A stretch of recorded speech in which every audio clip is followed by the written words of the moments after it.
콜럼버스가 아메리카 대륙을 발견하기 약 80년 전, 동양에서는 콜럼버스의 기함, 산타마리아호의 7배가 넘는 거함을 주력으로 한 정화의 대함대가 아프리카 케냐에까지 도달했습니다. 원정의 총 기간은 도합 28년, 총 항해 거리는 18만 5천 킬로미터가 넘는 대규모 해양 원정이었는데요. 이 원정의 또 다른 흥미거리는 비슷한 시기 개시된 유럽의 대항해 시대와 다른 놀라운 비연속성입니다. 대항해 시대가 없었다면 유럽의 역사를 넘어 세계사 자체가 크게 달라졌겠지만 정화의 대원정이 없었다 한들 중국의 역사에는 아무런 영향이 없었을 것입니다.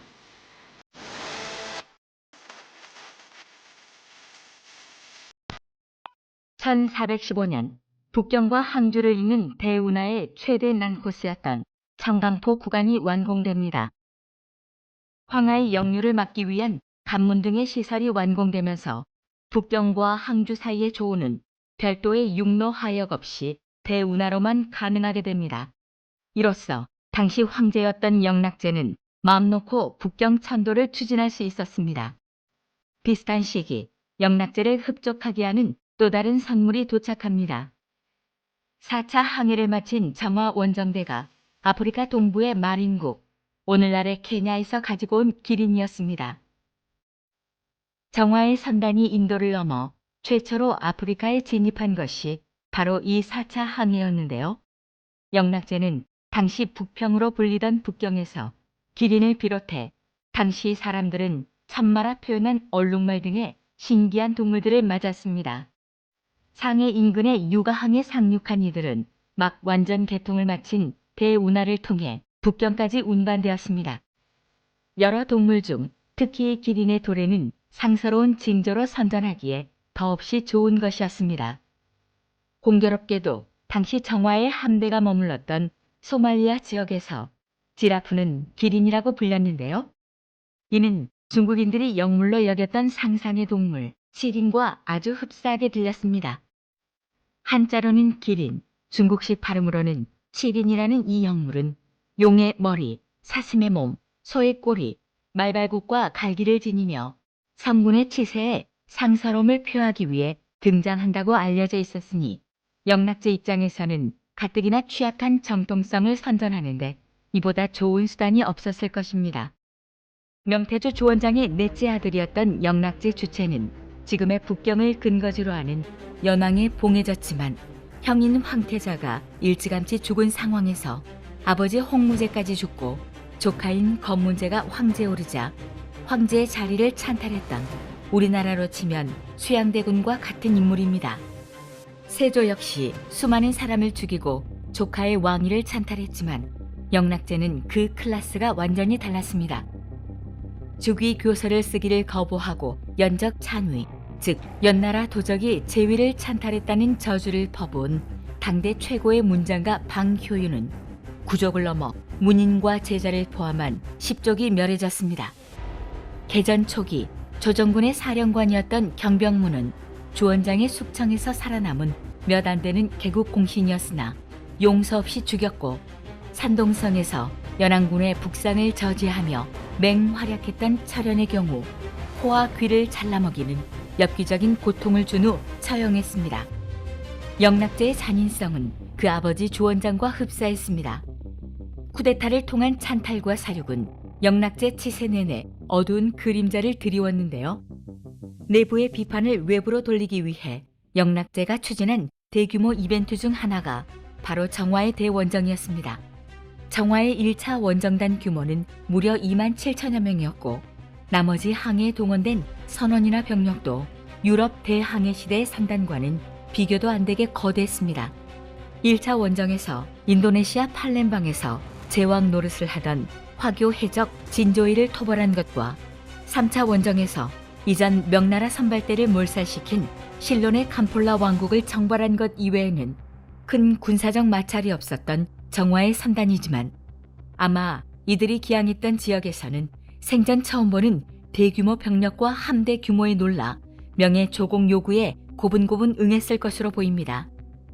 중국식 조공 무역은 상대방 입장에서 오히려 이득인 경우도 많으니 딱히 거부할 이유도 없습니다. 많은 조공품 중에서도 상스러운 징조로 여겨지는 기린과 같은 동물은 영락제에겐 더없이 반가운 것이었습니다. 사실 마린국의 기린이 도착하기 1년 전 방갈라국, 즉 지금의 방글라데시에서 기린과 명마를 진상한 일이 있었습니다. 그런데 기린이 원래 방글라데시에 서식하는 것은 아니라는 것을 안 영락제는 정화를 기린의 원산지인 아프리카로 보내 그곳의 마린국까지 중국의 조공국에 편입시켰던 것입니다. 원래 건문제의 신하였다가 영락제에게 투항한 한림학사 김유자는 이때 서응 기린부라는 글을 통해 군주가 지극한 덕을 갖고 성세의 다스림이 있으면 반드시 큰 징조가 있습니다라며 황제의 비위를 맞추기도 했습니다. 명나라에 전설의 기린이 나타났다는 소식은 조선에까지 전해집니다. 태종 이방원은 기린의 출현을 경축하기 위해 곤충과 이징을 경하사절로 파견했습니다. 이방원은 왕자 시절 명예사신으로 파견되었다가 연왕 시절의 영락제를 만나 어느 정도 교분을 쌓았고 영리한 인물이었으니 영락제가 원하는 것을 정확히 간파했을 것입니다.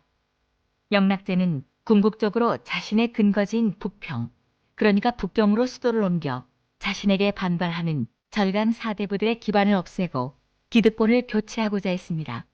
그 정지 작업으로 기반 시설인 대운하를 건설하고 여론전에도 들어갑니다. 영락제의 뜻에 영합한 신하들은 북경이 풍족한 청부의 땅이며 이미 사회가 회동하고 상서로운 조짐이 운집해 천명을 받았음이 입증되었고 물길이 소통되고 조운이 증가해 재화가 넘쳐나는 만큼 천도를 늦추어서는 안 된다는 상소를 잇따라 올립니다. 사회의 회동과 상서로운 조짐이야말로 정화 원정의 가시적인 성과였습니다. 전설에나 있는 줄 알았던 머나먼 나라에서의 조공사절, 기린 이외에 마합소라 불린 영양, 타제개라 불린 타조 등 중국에서는 볼 수 없었던 신기한 동물들은 상서로운 징조로 포장하기에 더없이 좋은 재료였습니다. 사실 영락제는 정화 이전에도 환관 윤경을 파견해 말라카, 자바 등지의 조공을 유도했습니다. 윤경의 파견은 영락 원년, 그러니까 제위를 찬탈한 첫 해이니 국내 정치의 취약성을 외교적 성과로 보완하려 했던 황제의 열망이 얼마나 강했는지 알 수 있습니다. 정화의 대원정은 딱 영락제 시대의 정치 상황을 반영한 중국사의 보기 드문 일탈이었는데요. 정작 영락제는 앞서 소개한 경항 대운하가 완공되자 조운의 해로 운송을 전면 금지시킵니다. 역사적 파급 효과는 엄청났지만 사서에는 겨우 파해운 세 글자로만 기록되어 있습니다. 결국 영락제도 다른 중국의 지배자들처럼 바다를 교역이나 유통의 매개체로는 전혀 생각하지 않은 것입니다. 정화의 원정은 유럽의 대항해 시대처럼 경제적 이익을 추구하려는 목적이 거의 없었기 때문에 당시 명나라 관료 대부분은 막대한 재원을 낭비하는 실속 없고 허황된 사업으로 판단했습니다. 1433년 정화가 마지막 7차 항해 도중 사망한 이후 인도양을 제패한 보선들은 방치되어 썩어갔고 선원과 조선공들은 잠적해 조선술은 나날이 쇠퇴했습니다. 이후 약 한 세기가 지나면 중국의 민간 선박들조차 말라카 해협 너머로의 진출을 포기하게 됩니다. 서구 역사가들은 이를 그레이트 위드드롤, 즉 대후퇴라고 표현하기도 합니다. 그나마 남아있던 항해 기록마저 몇십 년 후 성화제 시대의 병분왕중 유대하의 주도로 모두 폐기된 것으로 추정됩니다. 유대하는 정화 대원정의 기록에 교묘하고 간사스러운 내용이 많으니 이를 불태웠다고 하는데요. 정화의 대원정에 대한 전형적인 유교 지식인의 시각이 엿보이는 듯합니다. 청나라 말기까지 완전히 잊혀졌던 정화를 다시 주목한 것은 외세의 침탈과 내부 모순으로 위기에 빠진 중국을 걱정하던 한족 지식인들이었습니다. 양계초는 정화의 성취가 당시 서양이 따라올 수 없었던 기백과 기상의 결과물이었다고 평했고 중국 혁명의 아버지 손문 역시 54척의 거대한 선박이 남해로 항해한 것은 중국의 힘과 영광을 외국에 과시한 것으로 전례 없는 엄청난 성취다라며 중국의 영광을 재현하는 모티브로서의 의미를 부여하게 됩니다. 지난 2013년 시진핑이 최초로 언급한 중국의 국가태 전략 1대1로 일대는 유럽까지 연결되는 일종의 육상 실크로드, 일로는 인도양을 돌아 유럽에 이르는 해상 교통로입니다. 지도를 놓고 보면 해상 교통로인 일로의 노선은 과거 정화가 항해했던 항로와 거의 비슷합니다.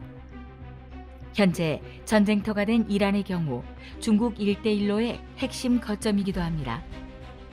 그래서 중국은 2021년 이란과 25년간 4천억 달러 규모의 장기 경제 협정을 체결하기도 했습니다. 이러한 상황에서 발생한 이란 전쟁과 중동 정세의 변화는 중국의 일대일로의 새로운 시험대이기도 합니다. 과연 21세기의 중국이 추구하는 일대일로는 어떠한 결말을 맺게 될까요? 정화의 원정처럼 결과적으로 세계사에 별다른 영향을 끼치지 못한 한때의 해프닝일까요? 아니면 중국 굴기의 출발점이 될까요? 여러분의 구독과 좋아요는 깨비씨의 큰 힘이 됩니다. 감사합니다.